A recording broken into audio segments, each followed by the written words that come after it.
What's going on, everybody? It is your favorite Hump Day Hotties here at Real Talk Atlanta. We are super excited, and we are your hosts, River the Realtor, Nika W, Taisha Renee, and I'm Ashley LeRae. And as usual, y'all, we are super excited to be here and bring y'all some more tea about what's going on in the real estate streets. Yes, I will never get tired of hearing Hump Day Hotties. I love that. Thank you so much. Should we put that on a shirt? Absolutely. Let's put it on a shirt. Everything good. goes Comment below. But no, I'm really excited today because, obviously we're four of your favorite realtors. Right. And, we get a lot of questions about other people in different states, especially like, what should I be looking for in a realtor? But then we've given a few people that are like, I started my real estate journey and I'm not sure if I'm on the right path. Mm-hmm. So today we're going to be talking about those people who might be kind of butting heads or just not finding any commonalities with the people that they've chosen to work with so far within their real estate journey, and just kind of figuring out the do's and don'ts when you're trying to find you another space to be in. Does it kind of make sense? Yeah, I love that. I love how you word that out. Thank you. Look, I'm trying That's a nice way to put it. Thank you. I'm working on my attitude. All right, so let's just kind of kick it off here. First of all, let's talk about some scenarios or instances where you might be in a situation where you might want to reconsider who you decided to represent you in a real estate transaction, right? Mm-hmm. For me, one of the first things I always get when I get in contact with someone looking to purchase who may not have had good luck, it's always about the communication that they've had with their previous agent, right? Mm-hmm. Not hearing back from them, not really knowing where they are in the process, and just kind of that lack of communication. And that's the most important thing. Mm-hmm. You have to communicate with them. For me, the most common thing I've seen is not seeing houses. Ooh. Like, you're shopping and you want to see these houses, but they're not available. They're not available. They're so busy. Yeah, they need to get a team. Need to delegate. They need an assistant. I love that you said that. I closed on a home yesterday with my lovely couple. Yes, congratulations. Period. Thank you. And literally, how I got to work with them is because their realtor went out of town. They were pre-approved, ready to go home shopping. She just ghosted them. So she didn't go out. She skipped town. And they reached out to me. Yeah, she skipped down. And they reached out to me like, we want to work with you. And that's how it started. Wow. So, as realtors, we kind of have to not think like, this is a job to actually take serious, and that goes down to people fantasizing themselves being realtors, right? When it actually time, no, literally, because you now like you want to do the work, you want to have clients. Now that you have them, you fumble them. Yeah, because it's a lot of realtors. There's always somebody else out there. Yeah. So absolutely. And you know what I think too? A lot of clients that I see when they're looking to switch agents, it's just because they haven't seen results from working with someone. Mm-hmm. They may have been shopping for a while, submitting offers, getting them rejected, and they might just feel discouraged, and they might at that point in time just kind of not have faith in their agent. So they're like, you know what, let me seek professional help from someone else. Look, real professional. Right. And advisory. I think we kind of lean a lot towards the buyers, but I think it kind of goes the same way for the sellers, right? If you're employing an agent to be your realtor on the sale of your home, right, and you're just seeing that the marketing is not meeting the, industry requirements, they're not meeting that top tier standard that you see some other people, and you see your house sitting on the market, it's not moving, it's not getting the same amount of attention, you might have to go to the source and kind of think, maybe I need to reevaluate who I'm, leaning on for assistance. Yeah, your realtor don't have no motion. A lot of realtors, like, I'll go through listings and I'll see the agent. I'm like, I know this agent, but I've never seen them post this house. And we all know social media is like where you need to be if you're trying to sell a house. I'm like, dang, I never saw this agent post this house. And granted, well, that's why it's on the market for 43 days. Right. Yeah, or even like the little stuff, like the pictures are like, yeah, I see the agent. Like trying to save money, but girl, get you some professional pictures and stop that. Yeah. I feel like people who are consumers and clients, they know the level of care that they want to see from a realtor, and I think that's kind of like the big common theme here. When you're missing that level of care that you know you deserve, or that you've seen other people get, then you kind of know I need to go to the source. I need to kind of change who I'm seeking help with, right? Yeah. So I want to dig deep into that, right? We've gotten to the point as consumers or clients where we like, look, this working relationship is not cutting it anymore. It's time to go. Let's talk about some do's and don'ts maybe when you're kind of within that phase and what that looks like as a client or consumer. I think the first thing you have to look at is, did you sign any agreements with the other agent? If you signed any agreements with the other agent, that's the first step right there. Absolutely. Because you have to send an email. It has to be in writing to them that you would no longer like to move forward with that contract. Like, you can't just be like, I don't want to work with you anymore. Like, it just doesn't work like that. Or don't say anything at all. Yeah, always have that courtesy regardless of however it is. Even if you text them, they don't text you back, or they email you, they don't email you back, whatever. Just you have to email them and tell them you don't want to, that you guys are terminating that contract. Yeah, if it's not in writing, it never happened. Yeah. Yep. For me, the do's, are we talking about the do's or the don'ts? I would say do's, like things that you should definitely do when you're kind of in the process of switching agents. I would say communicate your problems first, not never assume that the person know what they've done wrong, because as realtors, I'm thinking like we have a lot going on, and a lot of clients think like they the only one that you're working with. So kind of have that conversation and see how they feel about it first. My first buyer, we were purchasing in the seller's market, and the thing for me, it was like we was very anxious about putting offer on property. So I kept telling her, like, we joke about this all the time now. It's a seller's market, and she hated that. Like she was like really, really mad about that. Yeah, well, you're not a seller. Yeah, okay, right. And I didn't know about that until we literally had that conversation. I'm like, oh my God, I wasn't trying to offend you. I'm not trying to pressure you. That was never the intent. I'm just trying to tell you this is a seller's market, and she never knew where I was coming from. And whenever we had that conversation, when I tell you, we literally clicked like that, and it became so much better for us to work together.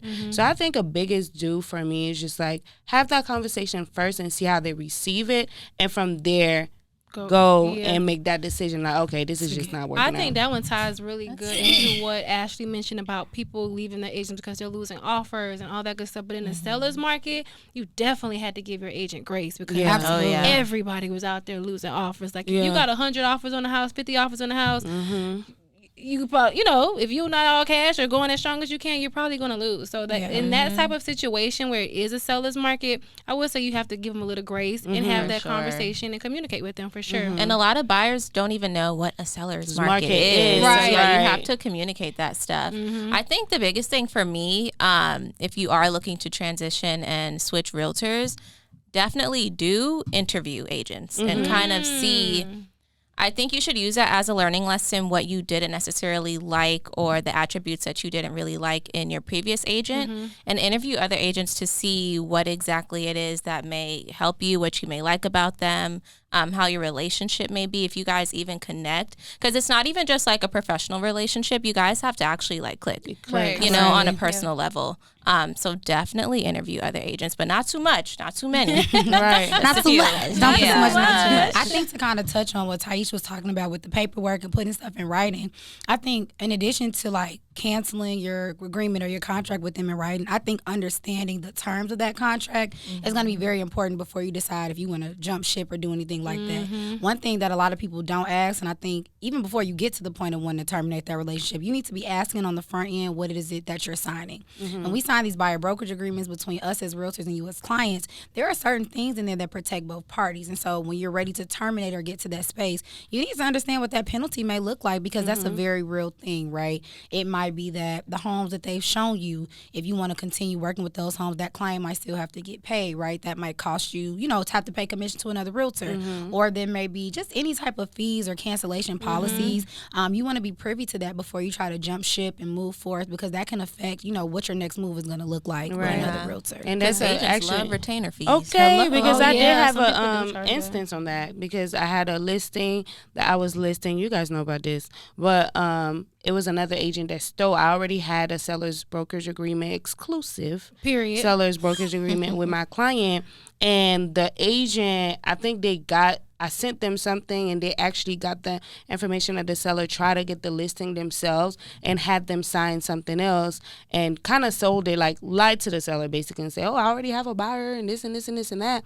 And then we ended up had a fight. I'm like, yeah, you can go ahead and sell this property, but guess what? The commission still belongs to me. And what does that do? You put the client in a position where they have to choose between this and that, and have to go through all this mental thing where they don't have to, and it just make the process really. And she didn't explain anything of that, so I had to explain that to them, and it was just ugly. So I definitely understand.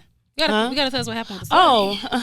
So listen, I had to get my broker involved, because I called her broker like, did you know that your agent went behind my back to get my listing that I sent her Okay, we had exclusive. Right. Yeah, remember she had. Said she had a buyer. I remember exactly. People like that don't prosper. Exactly. And I want to rewind it really quickly, just for the people who are watching who don't know what an exclusive agreement is between like you and a client. What is that exactly? So exclusive agreement is when you're telling the client, well, not telling them, you guys both in the agreement that you'll be working exclusively with each other and not other agents. And right? I think the addition to that for you to know is that when you do have an exclusive agreement, whether it's with a buyer or seller, that exclusive agreement says no matter how this property gets sold, no matter how you ended up getting the keys, the commission goes to me. Right? So that's the big issue with those. There's a big, and it has a protected period in there as well, whether it's 60 days, 90 days.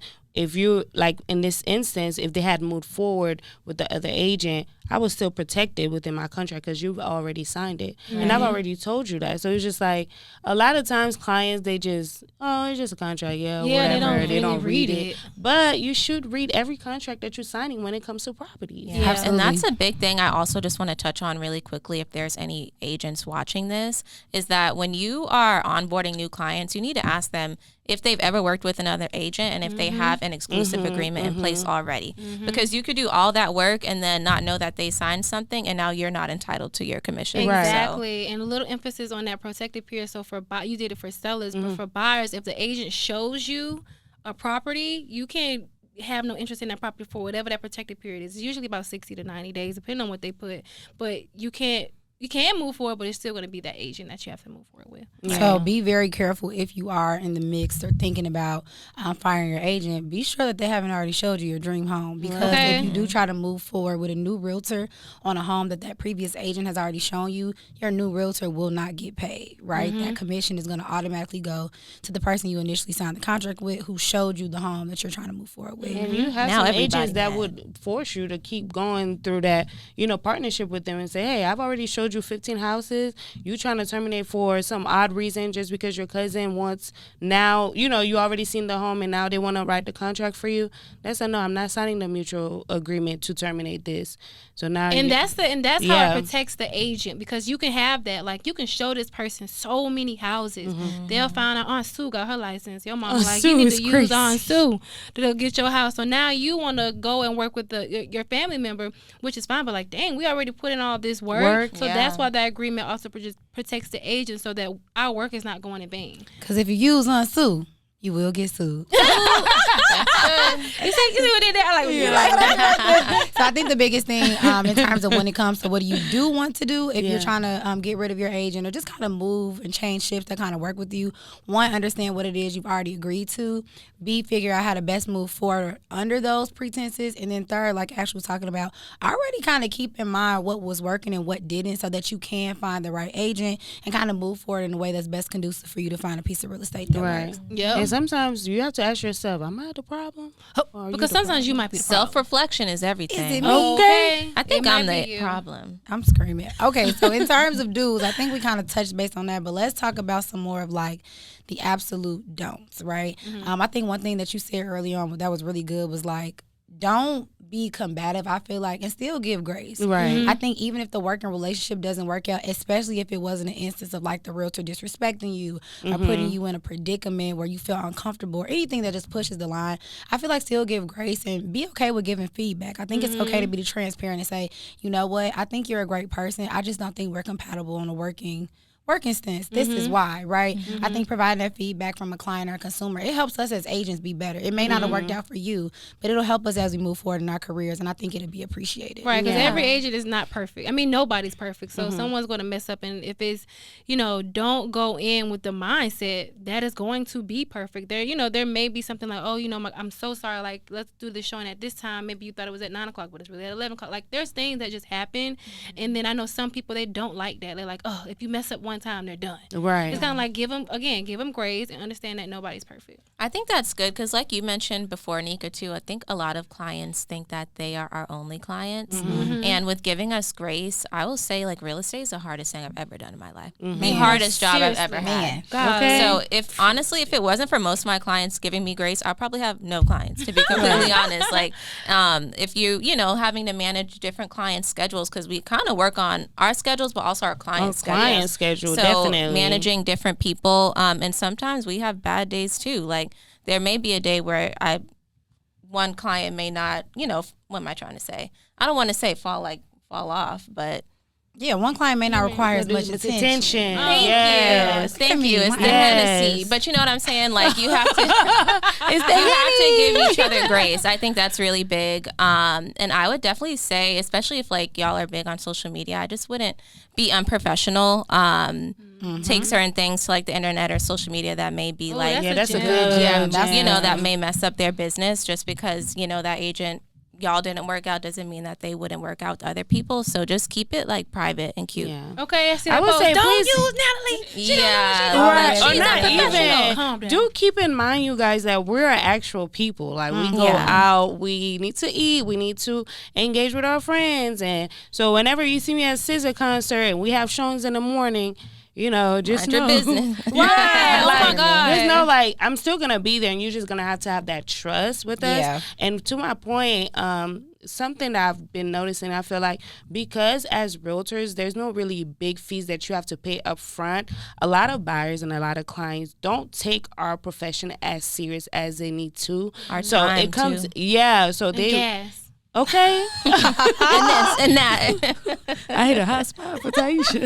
Now that gas, my wig just like shifted a little. You gotta be driving to Dallas. Exactly. You want to live here. Right. You don't even want to live didn't here. like it on the photo. Right. And it's like y'all not taking that serious. So then it comes with a level of like disrespect and just not having that to communicate. Like they just don't feel like they have to communicate or say, oh, okay, I can just ghost her and whatever. But it's like, no, like we're actually taking you serious. We're spending time doing consultation. And there are steps, there are processes, there are people that we're paying. So it's like have the courtesy. Yeah, the least that you could do is have the courtesy to communicate with me and say, hey, I'm not really feeling you. Like it's literally like a breakup.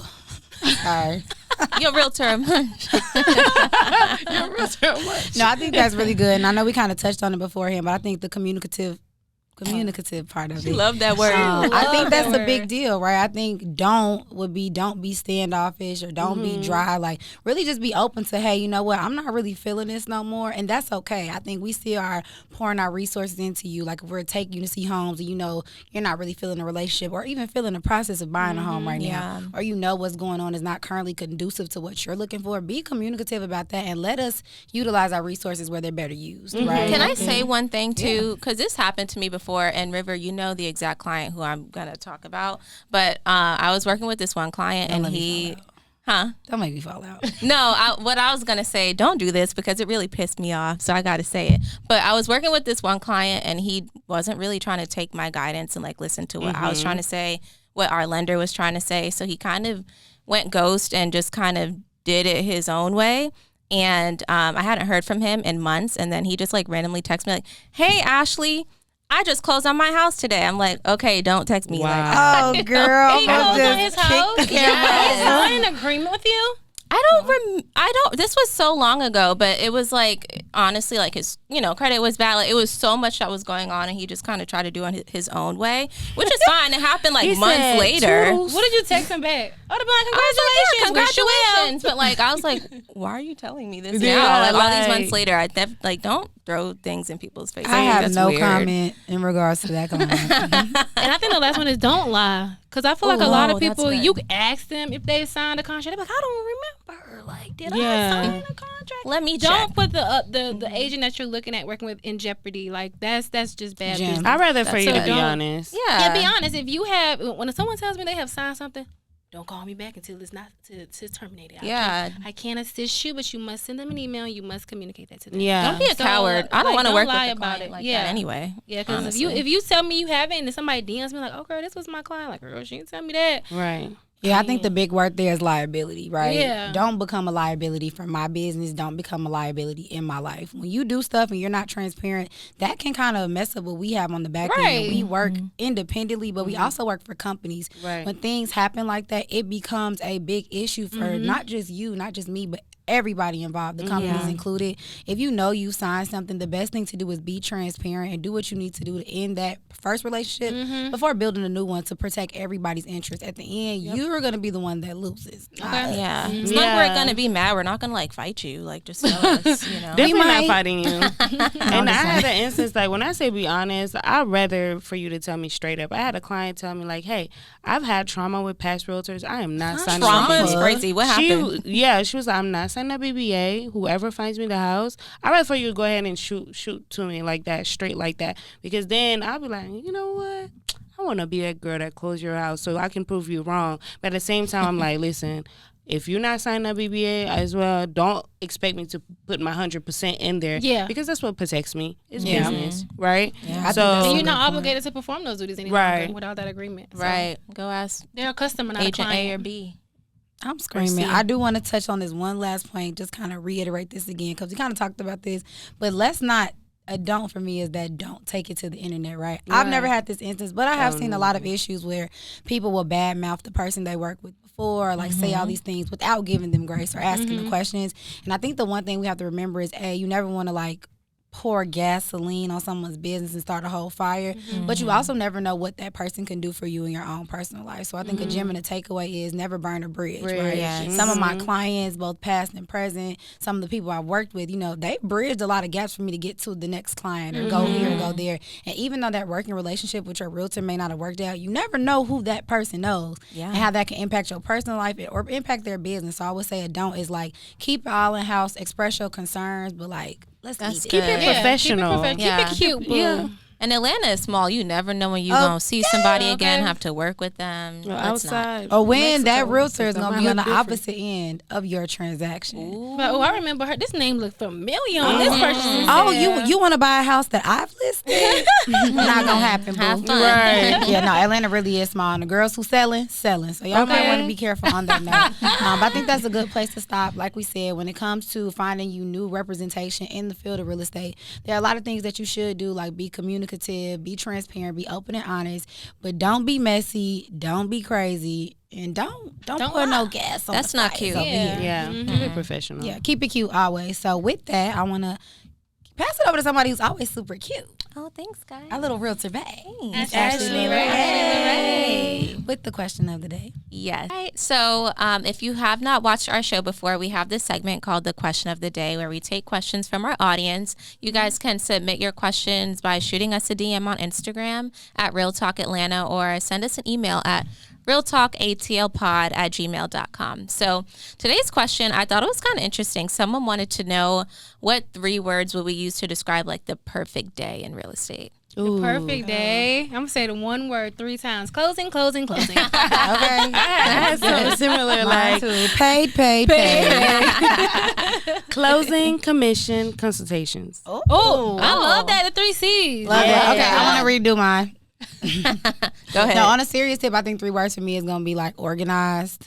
Okay, because you gotta get organized. Crazy. Yeah, I'm keeping paid on there. Like any day in real estate where I'm making money is a good day. Yeah. Period. I'd be happy. And I think the 3rd one for me is like innovative. I've been like trying to do things that are like different than just like selling regular residential real estate. So for me, anytime I can like add a little thing to my book of tricks, add a new service, add a new client base, it's a good day. I love that. I love that. Mine would probably be closings, obviously, like duh.